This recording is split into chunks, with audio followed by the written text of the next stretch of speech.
good place. Healing is a process, that's something that we shall embrace. Be real, not perfect, move at your own pace. Be your spirit, not your sin, manifest your own faith. Protect your energy and be mindful of the people you keep. Your mind and energy is everything that's gonna keep you at peace. Your worst enemy could be your memory, know what I mean? Life is only good as your mindset, so watch how you think. Get good sleep to renew your mind. Make moves now to reuse your time. Take small steps when you on your grind. Don't stop now, keep living your life. And I won't stop till the day I die. Even then, I'm still alive. I'm fluorescent the way I shine. If a hater get close and they might get blind. And you cannot hide from the truth. Be better at being you. Stay focused on your pursuit. Realize you got the juice. Unconscious behavior is prominent too. It's prevalent all in the life that you choose. You gotta be mindful of shit that you do. As long as you learn, you never will lose.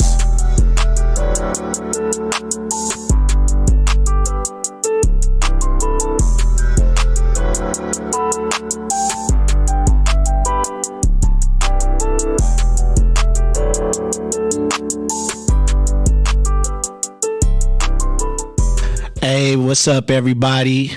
Cariga is back after I've been taking a little break. Welcome to Underlying Perceptions, where we're about exposing the catalyst for personal growth. And, today's episode, I'm going to be talking about a theoretical orientation that I apply in my career path in mental health, and pretty much just kind of go briefly and just give some generics based on the theoretical orientation and kind of give you an idea of what I do and what is out there that is a tool that is helping people with anxiety and depression, especially during this time, you know what I'm saying? So I'm going to be, going in depth with some information, hopefully teaching y'all something new. And, always be sure to tap in with the episode and tap in with me if you have any, feedback, criticism. You want to go ahead and exchange knowledge, this is what the platform is all about. So I'm going to be talking about CBT, cognitive behavioral therapy, and pretty much what that entails and kind of what we do utilizing CBT with our clients, and how you could apply this to your life. So it's going to be a pretty good psychoeducating episode. But before I hop right into the topic of discussion, I just want to give y'all an update of me. So, today has been a pretty good day. I've been going through it a little bit because I did lose a brother of mine's last week. So it's been pretty tough. And I ain't gonna lie to you, it put me back in the stages of grief all over again. And it's just like life is just running its course right now. So I'm just trying to take it step by step, not trying to, overwhelm myself, and just pretty much being able just to embrace the present more and more and more, because life is just happening, and it's happening to everybody around me, and it's happening to myself. It's hitting close to home. My son, he had COVID-19, and he tested negative, but he was positive, and so that was also a stressor, and just trying to keep his fevers down and stuff. So me and wifey, we did really good helping him with his fever. I want to give a shout out to the doctors that really took care of my baby boy and got him on the right antibiotics and medication. So now he back to his normal self, climbing on things and touching everything he can get his hands on and just being his normal self. So it's just a blessing to see.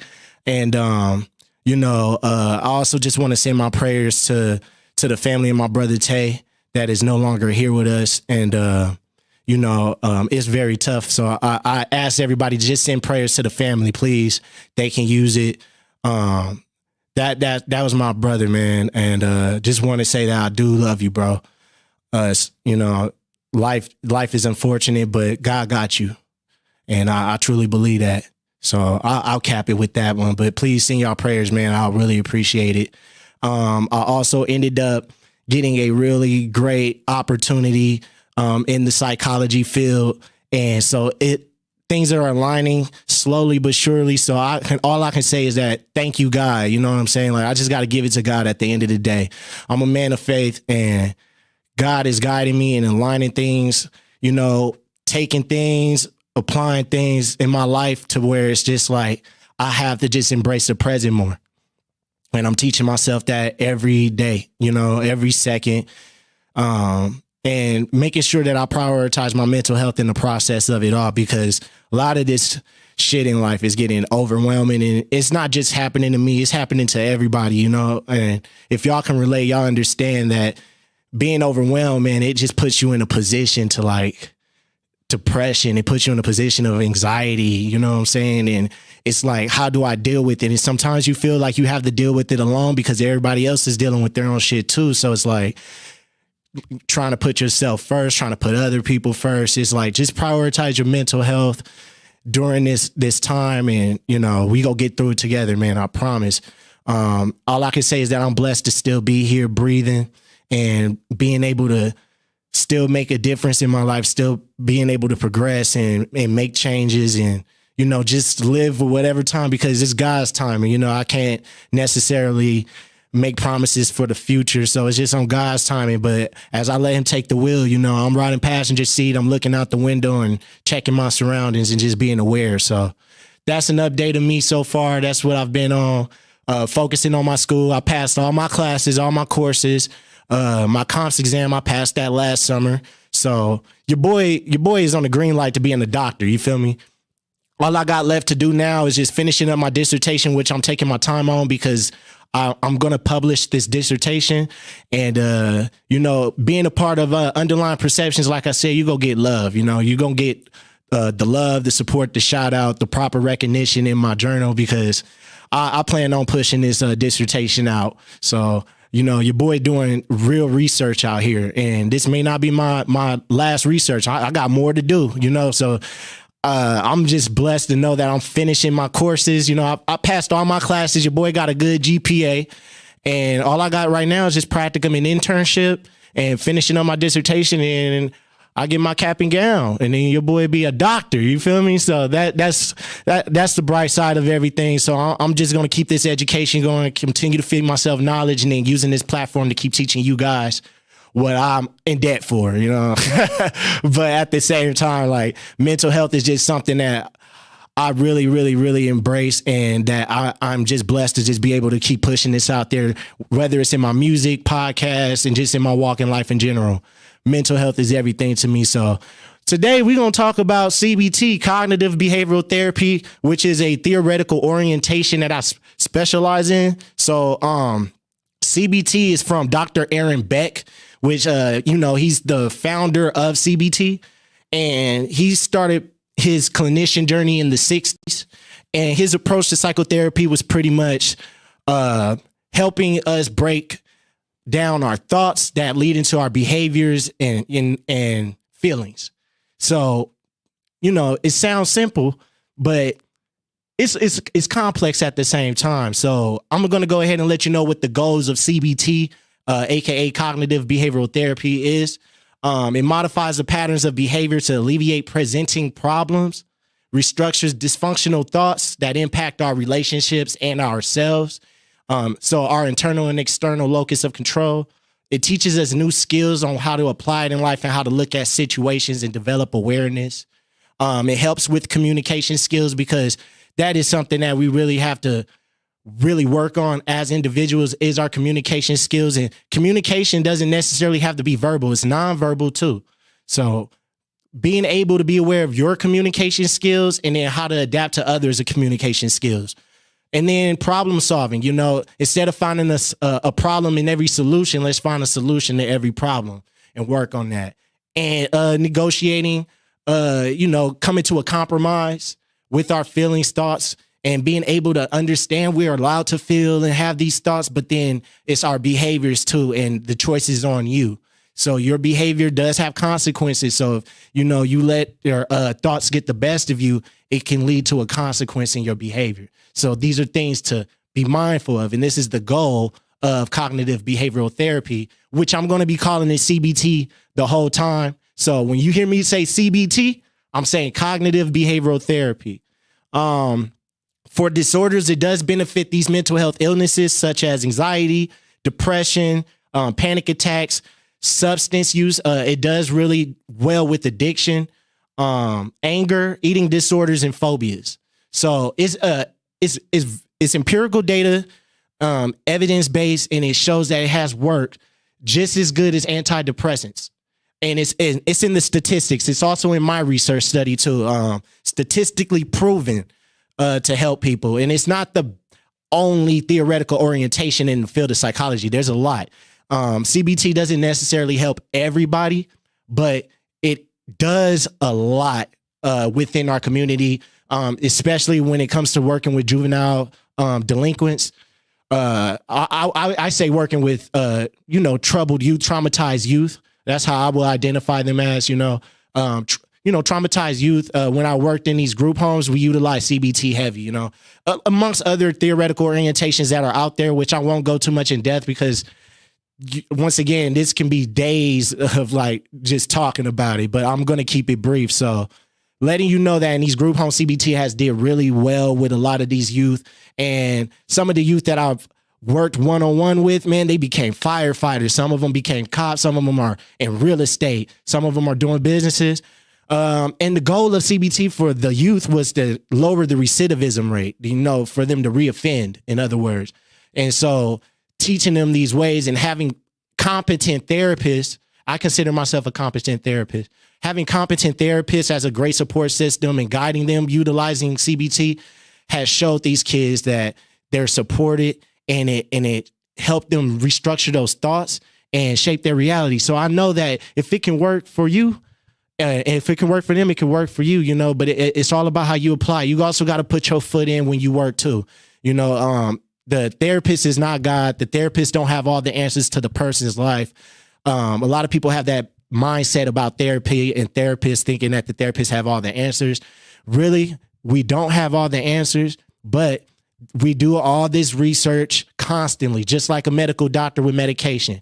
We do constant research. We do all these studies just to make sure that we're able to benefit the mental health of our youth and our adults and our elders, So mental health is very important. It's nothing to minimize. Trust me on that.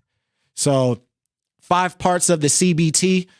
We have the actions, the situation, the thoughts, the physical feelings, and the emotions. So these are the 5 components really that CBT like throw punches at. Like, this is what we focus on. This is our target. So when I work with the youth, when I worked with adults in different populations, I worked with sex offenders, schizophrenia, the youth, special education, domestic violence, substance use. I've worked with so many populations, so many different people, so many different mindsets, and I utilize CBT to figure out the causes to some of these chemical imbalances, some of these behaviors, and breaking it down and, seeing some of the results that it does bring. It's immense. So CBT is nothing to be slept on. So that's why I want to make this episode about CBT. So let's go ahead and start with slide 1 and get right into it. So the ABC model, as y'all can see here on the corner of me, is a model that was developed by Albert Ellis. And the components really is ABC is, it's like A plus B plus C. It all leads into this pattern from A to B to C. This is kind of determining how, how we kind of see how we deal with our problems. And so I use this when I work with the youth to kind of help them break down their thoughts that led into their consequences, and then having them see it down on paper and giving them something simple as what Albert Ellis here provided for us, the ABC model.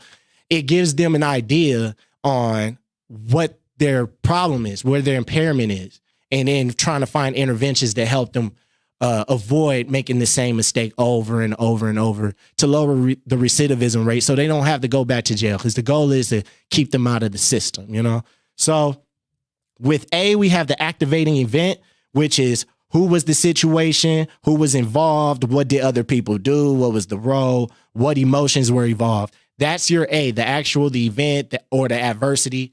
That's your A. Your B is your belief system, which is what did I think about when the activating event happened, and then how did those thoughts support those beliefs?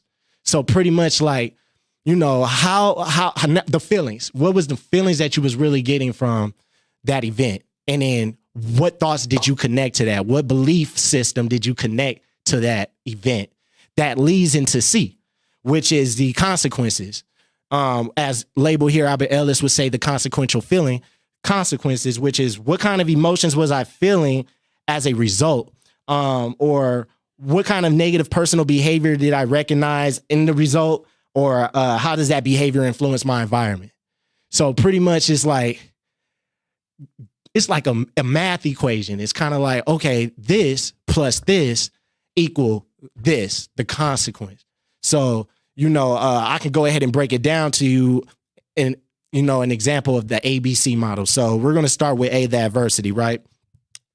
I didn't get selected as a school president, right? So then your belief system, which is your B, is that it's because I don't have a good speech. I'm not a good writer. I'm not a good people person. I'm awkward. You start putting these beliefs to why you didn't get selected to be the school president, right? And then the consequences is that you start to feel sad, you feel depressed, and then you give up. That's ABC. So you can apply that to a lot of situations, whether it's a breakup, whether it's engaging in substance use that led to a downfall. Think about the people who, engage in substances and then look at the homeless rates, or, people with disadvantages in life, and they let those disadvantages disable them or cripple them to where they are not able to move forward. And that's because they applied a belief system to the adversity. And when you apply that belief system to your adversity, it's like you use the belief system that you have, which is a cognitive distortion, to that adversity, and then it became a consequential feeling. And all that consequential feeling does, it just keeps putting you in a lower hole, a darker cloud. It puts you in a darker space.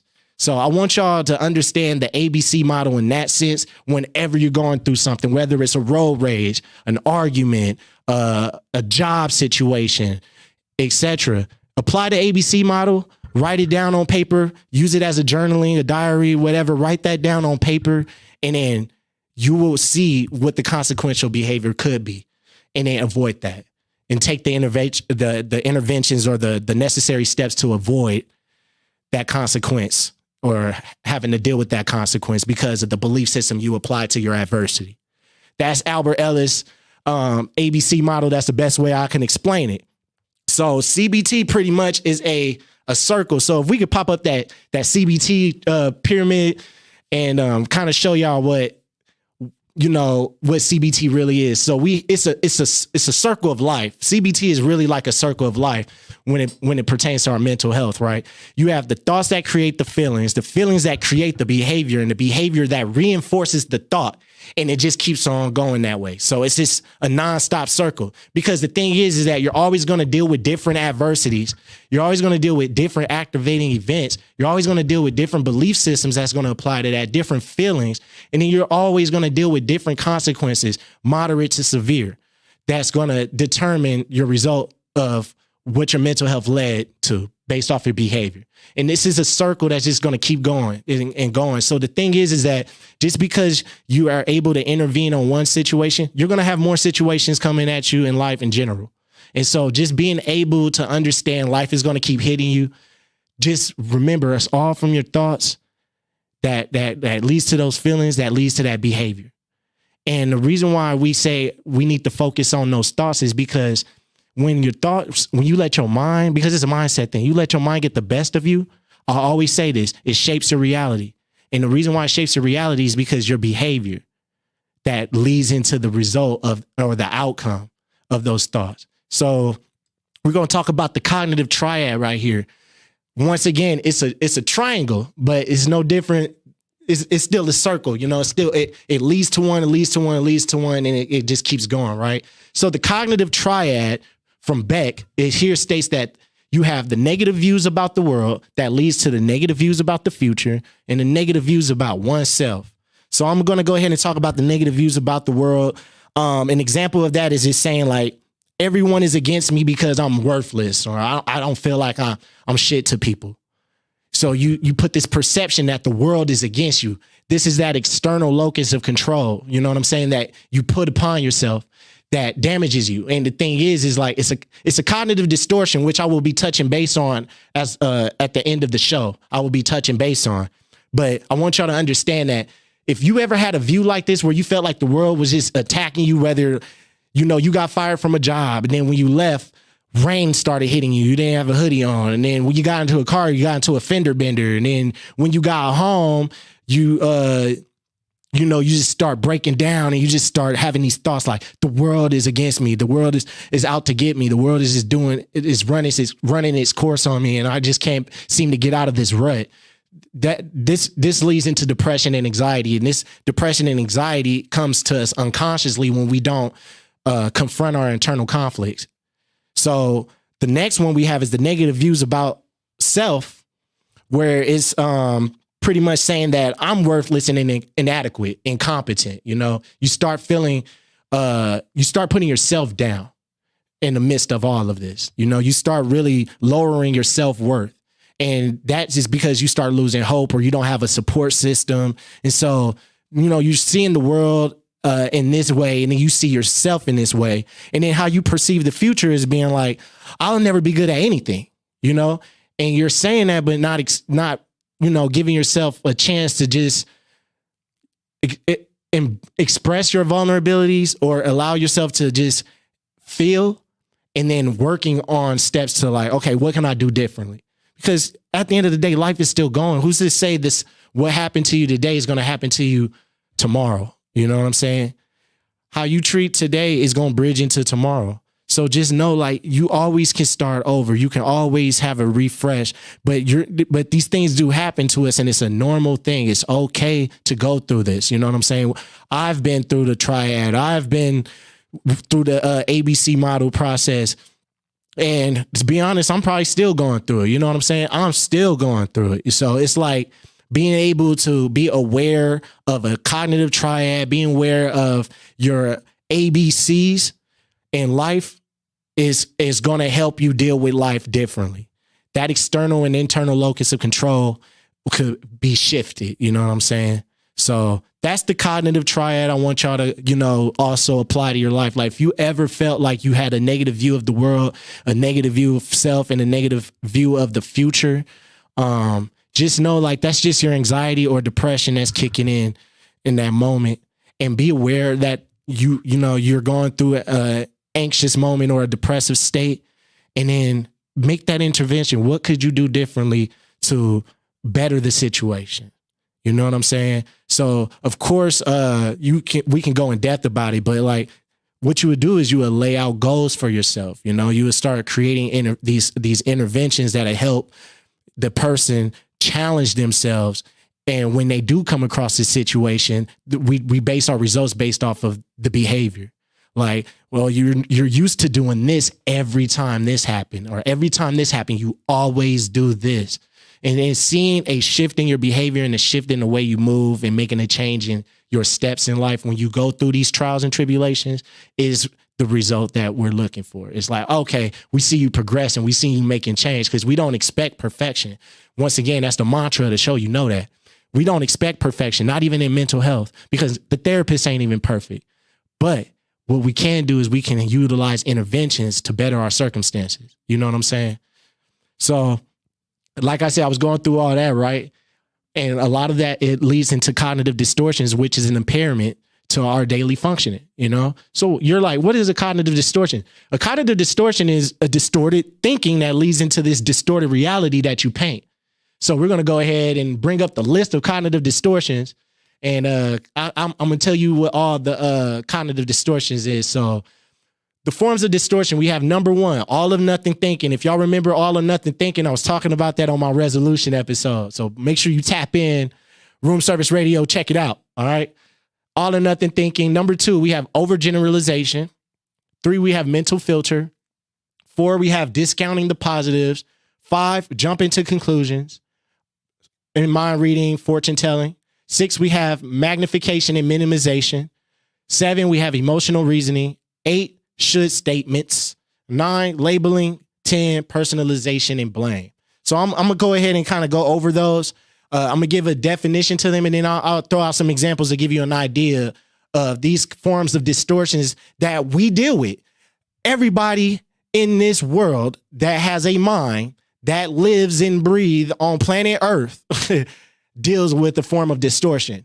So, um, we can always we can apply some of these distortions to our lives because obviously it led us to feel some type of way that led to that ABC. Once again, there was an adversity and a belief system that we connected that led to a consequence. We always dealing with consequences as human beings, whether it's in our relationships or with ourselves or with our view of the world. And that's where that triad, you see how that all connects. Thoughts, feelings, and behaviors. That's CBT, y'all.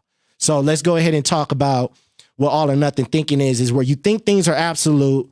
It's black or white thinking, black or white categories, right? So let's go ahead and give an example of all or nothing thinking is, you taking a test, all right? As you take this test, all you thinking is like, okay, I passed the test, boom, boom, boom, boom, boom, boom. Then you start getting into this mindset where you're like, if I don't pass this test, I suck at school. I can't do school. I would never be good. I would never be successful anywhere. And it's like, but if I pass this test, then I'll be this, but there's no in between. Remember I was talking about that on my resolution episode where we forget about when we set our resolutions, it's black or white. It's on two polar extremes. It's got to be this or it's this, but we forget our resolution is the in between that we always overlap, that we just excuse. You always think if it ain't this way, it's got to be this way. There's no in between. And you got to understand there's an in between. There's always going to be an in between those two polar extremes that you set for yourself. But what causes it to be a distortion is where you let this impair your daily functioning in life, where you let either this or just this determine your future. And then that's where you start having the negative thoughts of the future, negative thoughts of self or the world. That's a cognitive distortion, y'all. Letting you know if you are a black or white thinker, it's a cognitive distortion. And it sometimes it could be a good thing, but 9 times out of 10, it's going to impair something and it's going to lead into that consequential feeling. So let's go ahead and talk about overgeneralization. It's seeing a pattern based upon a single event. Okay. So an example that I have for this is that everything is always rubbish. I overgeneralize this situation, Nothing good is ever going to come from this. That mindset is overgeneralizing something. You know what I'm saying?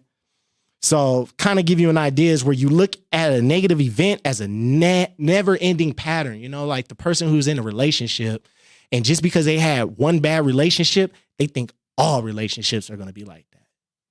That's overgeneralization. You know what I'm saying? Which is a cognitive distortion. Like I mentioned before, excess anything is bad. You drink too much water is bad. You eat too much food is bad. Too much of anything, it will not benefit you. You know what I'm saying? So overgeneralizing could really put you into that crippling state, and it could be an impairment to your daily functioning. Another one we have is mental filter. So it's where you dwell on the negative. You filter out the good and you only keep the negative. You know what I'm saying? Like, hey, I mean, you got the job. Yeah, but it's not really like, it's not like the best thing, Yeah, but like you always wanted a job and you finally, yeah, but then it's like, what if I don't, or what if, and it's like, God damn, like I'm trying to like, hey, you look nice. Yeah, but the dress don't, you look good, but I just like you filtering out the good because it's a trauma response, honestly. And you only keep in the negative and you only dwell on the negative. That's mental filtering. Okay. So if you catch yourself constantly dwelling on the negatives, and I can tell you, it's people who watch the news every day are people that mental filter. And the reason why I say that is because the news is set up in a way where it can be informative, but it's so much negative shit on the news that that's what they cover. You see all the murder rates, cop chases, and all this negativity to where you overlook the positives and your view of the world is negative. Your mental filtering. That's a cognitive distortion, okay? It's a problem. It's an issue.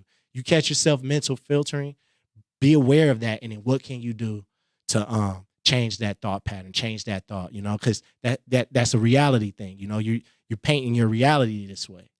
Mental filtering, y'all. Another one we have is discounting the positives, which is kind of similar, but it's more so when you insist that your accomplishments or positive qualities don't count. So somebody could tell you you're good at something and you negate it every time. Damn, you really good at mixing and mastering. Yeah, but that is like similar to a perfectionist, a person, we know you're doing good, but this person's like, no, I'm not that good. You discredit everything that people bring out of you that is positive. People see good in you. Not everybody see the negatives, okay? Not everybody is going to see yourself the way you view yourself. You know what I'm saying? And it's going to show in your behavior, your walk, your talk. It's going to show in your actions. Once again, it goes back to the behavior because of the thoughts, that belief system, the activating event. All of that is a trauma response. You know what I'm saying? So when you discount the positives, you put a negative view on yourself. Going back to the, negative triad that I was talking about, it put a negative view on yourself, y'all. So stop discounting the positives. Embrace the fact that somebody see positive qualities in you and accept it. It's okay to accept it. Once again, by you not accepting it, it's just a trauma response because you grew up thinking this way. You grew up being only told the negatives. But embrace the fact that people do see positive qualities because not everybody's a negative person. And not everybody's perfect. So people are going to see some positive qualities in y'all. Accept it. You know what I'm saying? Move on. And the more and more you accept the positive qualities, the better you will see yourself. The better view you will have on yourself. Because that's important. You know what I'm saying? It's really important. So discounting those positives is a negative impact and it can impair your daily functioning. All right. Jump into conclusions. Y'all already know that it speaks for itself, right? But I'm going to go ahead and talk about jumping to conclusions, AKA mind reading, however you want to call it, right? It's your regard to the other's response as a negative to you, but there is no exact evidence. You jump into conclusions. You're just throwing assumptions with no evidence. All it is just based on past issues, incidents, responses. Whatever happened in the past, you're going to apply that to your life or overgeneralize or mental filter. All these distortions kick in to where you start jumping to conclusions. You start assuming with no evidence. And that right there can lead to consequential feelings, consequential behaviors. You know what I'm saying? So jumping to conclusions, it's not a good thing, y'all. That right there is a distortion to your reality. That is an impairment to your daily functioning. Okay? So be mindful of that. Mind reading, you know what I'm saying? Just going back to that, nobody's a mind reader. So if you feel some type of way and then you expect the other person to understand that you're feeling that way without communicating it to that person and letting them know that's what you're thinking and stuff like that, you're gonna jump to conclusions and assume this person don't care. This person don't give a fuck about what I'm going through or what I'm feeling, et cetera, et cetera. Now you're just making assumptions when really nobody's a mind reader. I don't care who you are. You're not a mind reader. Not even the mind readers in this world that classify themselves are mind readers. Like, you got to communicate these things. You got to, that is a form of healthy expression. That is making a change in these distortions here, is being able to communicate and then being able to have awareness and then sharing that with somebody. So you're able to, practice being able to work on self and building healthy connections and communication skills, because that'll help you in life, and that's not an overnight process. None of these things can happen overnight, but jumping to conclusions and expecting people to be mind readers and fortune tellers and, nah, man, nah, because then you jump to conclusion and you get the wrong idea, something that we look, if y'all watch That's So Raven, y'all watch Zoe 101, y'all watch Degrassi, what's all these shows where they always jump into conclusions and then at the end they find out it was never like that. Go to Disney, go to Nickelodeon, go to your shows and watch those shows, and you're gonna see a lot of those characters jumping to conclusions, and then you see the result at the end. That's So Raven is a prime example of a person who jumps to conclusions. You know what I'm saying? And every time at the end of the episode, it's the complete opposite of what she was predicting was gonna happen, right? So that's an example, like that consequential behavior, that consequential feeling, y'all. So that's a distortion. And if you catch yourself jumping to conclusions or expecting people to be mind readers, or you becoming a fortune teller and making assumptions, be aware of that and try a different approach, and watch your communication skills improve and your relationships with people enhance. Let's go into number 6, magnification and minimization. Okay. So it's where you blow things out of proportion or you shrink the importance. So magnification, you blowing things out of proportion. You make something that is very small into something bigger by bringing in all kinds of extraness from the outside into this thing that was once small, and you just kept adding shit to it, and it just kept getting bigger and bigger and bigger, and then you forget what the hell was the main cause or the root of the argument or the issue or the problem. And then you blew it into proportion. Now you got all this magnification. Now it's just magnifying into bigger issues. And it's like now it becomes overwhelming to you. And now it puts you in a depressive state or an anxious state. So magnification and minimizing things too is an issue, is where you minimize somebody's feelings because you don't think it's that big of a deal. Like, why are you tripping? It ain't that big of a deal. You're minimizing. Or you minimize your own feelings, be like, let's just say you've lost somebody, and then you constantly minimize, like, yeah, but that's life.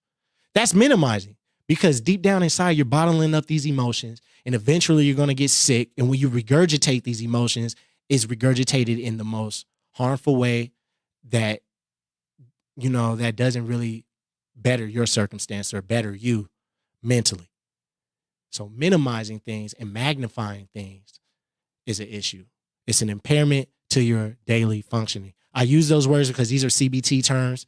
And when you work with these theoretical orientations, like I said, this is one of many theoretical orientations in the field of psychology. If you're going to be a master or a doctor into this field and you find your theoretical orientation, you utilize the language, you know what I'm saying? Utilize that, because this is what helps towards the research, the study. But then you apply it to your life in general, and you will see improvement. You will develop that awareness and see improvement. You feel me? So magnification and minimization are two things that you might want to be mindful of if you are ever feeling some type of way. And remind you, that goes back to the ABC model, okay? It's the adversity with that belief and then that consequential feeling, What's the result that's going to come from all that? That's what you have to think of it as. Let's get into number 7, the emotional reasoning.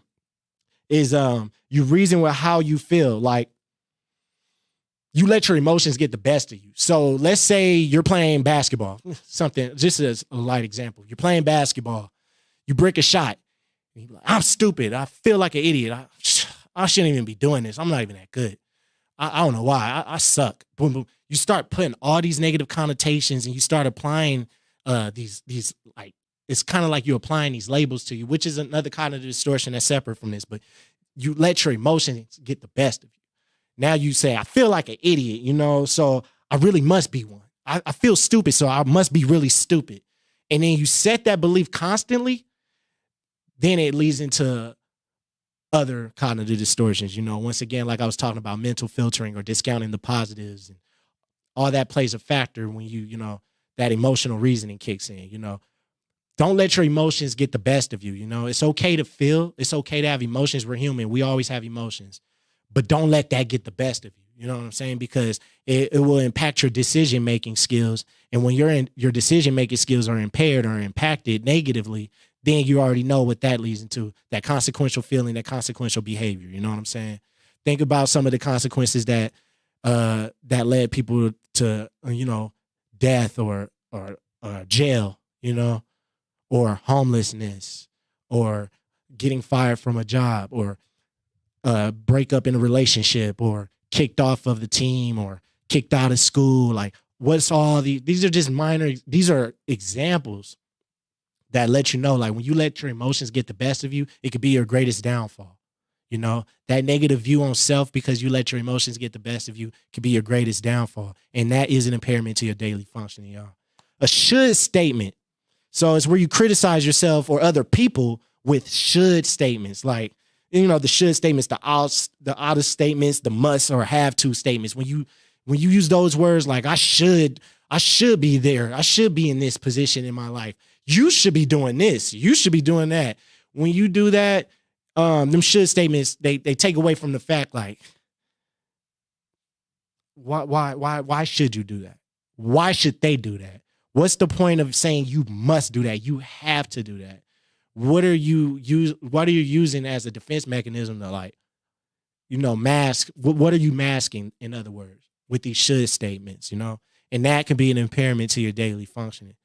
Let's use more I statements like I'm going to step up. I'm going to do this. I'm going to make it happen. I'm going to, you know, the should statements could be discouraging. You know what I'm saying? And then especially when you put should statements onto other people, now you're projecting. You feel me? And those terms are also in other theoretical orientations, such as the psychodynamic model by Freud. But we're not talking about that right now. But just letting you know, like, to help those that are new to this information, to kind of help you paint the picture of it, is those are projections. Okay. Those should statements, all right? So be mindful of that. What we got now, number 9, is labeling. All right, so instead of saying I made a mistake in something, you get into the habit of maybe telling yourself like I'm a fool, I'm a jerk, I'm an idiot, I'm stupid, you know, instead of just saying like, oh, I made a mistake. And then when you set those negative connotations, like you're an idiot, you feel stupid, you feel like you're not good enough, and you start putting these negative labels on yourself, then that negative view on self is going to impact your daily functioning. You already know that. Setting negative labels on yourself is it's not worth it. It's not worth it for your own inner peace, your own energy, your mindset, your mental health. It just doesn't benefit you in any way to set negative labels on yourself or onto others. You know what I'm saying? So we're always going to be labeled, okay? There's nothing wrong with being labeled, you know, or categorized or something, but like don't put negative labels on yourself or onto others, because what it does is then you create this reality. You know what I'm saying? So be mindful of labeling people negatively, and be mindful of labeling yourself negatively, all right? It's going to impact you. You know that. Last one, number 10, we have personalization and blame. So it's when you blame yourself for something you weren't entirely responsible for.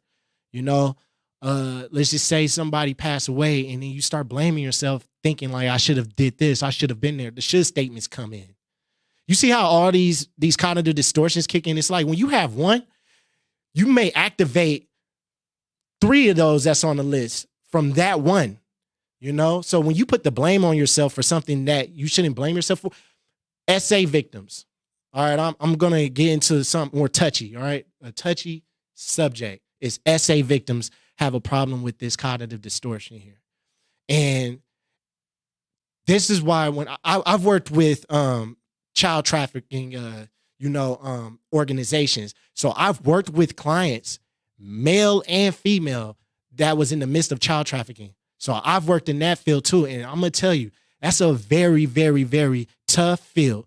Emotionally, mentally, got to prepare. I had to prepare myself mentally and physically to work, to get ready to help these youth that went through child trafficking, and having to tell them like, it's okay to feel, it's okay to be emotional, and then trying to help them, because so much damage had been done in the process of being kidnapped or being pimped at an early age, and etc. Like these stories that some of these youth have went through, and how that affects them in their adulthood. Oh my God. Like that's another episode. It's another topic, but this cognitive distortion here is one of the number one cognitive distortions that I can really apply to a lot of the SA victims I have worked with personally, is that they blame themselves for being in that situation. I mean, I had youth that had their parents sell them off because their parents was in a financial situation. Drugs, they was trying to, get money for drugs, so they'll sell their kid. That's why I'm not with the pimp shit. I'm not, that shit ain't cool, because a lot of that pimp shit, at least that these girls is as young as fucking 10, 11 years old, and they're SA victims. You know what I'm saying? And niggas thinking pimping is cool and stuff. And it's like, when we talk to some of these young girls or some of these young guys, you know, that are SA victims, they blame themselves for being in that situation. Like I had to work on normalizing that it's not your fault that you was in that situation. Or when an SA victim dressed a certain way and they say, oh, well, she was dressing like that, so she must have wanted it.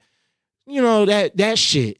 But then it's a trauma response for the victim, and then they tend to blame themselves, and all kinds of trauma is built up, and it leads them into this blame, you know, and then that blame leads in, oh my God, I have had clients commit suicide that I would have to hear back later at the office, etc., you know, and having to deal with that mentally was like, and it's just tough, you know what I'm saying? Like, I was just working with this person for 6 months, and then you hear they're no longer here because they took their life, because it was so much damage that was done. And that's why I say therapists are important, y'all. Okay? Competent therapists. Let me put emphasis on competent. Competent therapists are important, y'all. Our role is deeper than what y'all think it is. It's not always just, oh, they just talk to people. No. There's a lot of research, there's a lot of studying, it's a lot of mental power that goes into these theoretical orientations such as CBT, which is one of them, that we put our energy in, and we put all our hard work and years of effort in to make sure that we can help out our clients. Okay? And not every client is the same. Some SA victims don't deal with their trauma the same way this SA victim may deal with their trauma, or this person deal with this, or this person that was a victim of domestic violence deal with this differently than this person. And some people minimize the situation, maximize. Some people have these cognitive distortions where it's hard for them to kind of overcome those challenges. And these cognitive distortions is constantly playing in their head. These memories of them being in those traumatic situations is constantly replaying in their head. And that's why I say it's here. That mind is a powerful thing, y'all, and y'all underestimate it a lot by minimizing the power of what therapy could really do for a person. You know, sometimes you can't talk to your family about shit like this because it's taboo. I've heard so many of my youth tell me I can't even talk to my mom, and I'm close with my mom, and I can't talk to her about this. And it's like, yeah, because they may not understand it in that way, or you may be viewed differently in your family because you told them you got raped. Or you may have got raped or molested by a family member, and you can't talk to your family member about it because they held this family member at a prestige in life to where it's like you may be looked at negatively, or now, you know, the family is looking at you weird because it's like, oh, now, you know, it's a lot of shit that plays into this. And I feel like this topic here, this theoretical orientation, the reason why I'm talking about it is because we can apply this in life. And if you know somebody that's going through something, recommend them to therapy. Psychoeducate them with some of this knowledge I'm sharing, and do your own research out there. There is books, there is Google, there's the internet, okay, that you can go to find ways to deal with your mental that will lead into your behavior. You know, like I was mentioning the blame, you know, with the blame thing with the SA victims I had is a lot of them would go back to the dudes, like, you know, where you hear that story where the girl is always going back to the dude who's doing her foul, and they're like, why she keep going? You know, Shade Room is a prime example of that. Shade Room comments ain't shit. And a lot of them comment in there like, well, she's stupid for going back to him, not knowing that it's a trauma response. It's what they're used to. It's like their mental has been programmed that way. So what we do is we try to find ways to intervene on those thoughts so we can help from that A to that B that leads into that C. You see what I'm saying? It's deeper than this. It's deeper than what y'all make it, you know? It's a lot deeper than what y'all make it. Look beneath the surface. This therapy shit is real. It's powerful, and your mindset is just as powerful. You know what I'm saying? So cherish your mental health and be mindful of those in your family and your friend circle that got mental health issues too. And if there's a way you can psychoeducate and teach them something, man, do that. You know what I'm saying? Teach them something. Talk to them. And with this awareness and this knowledge you gain, I hope that you gain from this episode in some way you could apply it to your own life, your own mental health, your own life journey. You know what I'm saying? So CBT, yo, how effective is CBT? You know, I don't have a slide for the what's it call it? I don't have a slide showing statistics because I have it here, but Google how effective CBT is. Just Google that. Just Google those exact words. How effective is CBT, and they'll let you know. It's really effective. There's so much research done. I'm doing research personally on myself utilizing this model, and I'm telling you, it's effective. Therapy is effective. This is not the only theoretical orientation out there. There's plenty. There's plenty I could talk about that I have utilized in my career path, because I've been in mental health for about 7 years now. And shoot, I'm 29 years old, so I've been doing this for a cool minute. I started working with special ed, and then I started working with many populations after. And working with the special education with the moderate and severe symptoms taught me patience, and it actually influenced me to step into the field of mental health, just because I seen things where I was like, I know I can make a change in this area, or I know I could be a difference in this way. So it impacted my decision to being so pro mental health. You know what I'm saying?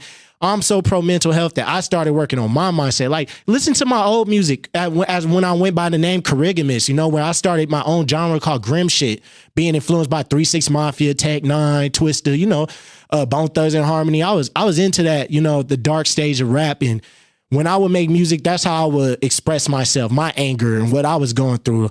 I would put it in some music that was dark and stuff like that. And then when I started working with the youth and started understanding the power of mental health and really understanding what mental health really is, oh man, I've been pro mental health. I've been working on myself. If I'm gonna work with people, I need to work on myself. You know what I'm saying? I gotta make sure I'm competent enough to make sure I'm providing competent services for my clients, because I want my clients to be at their healthiest mentally. You know what I'm saying? So, hey, as you can see, your boy is passionate about this, man. And I'm going to be passionate about this.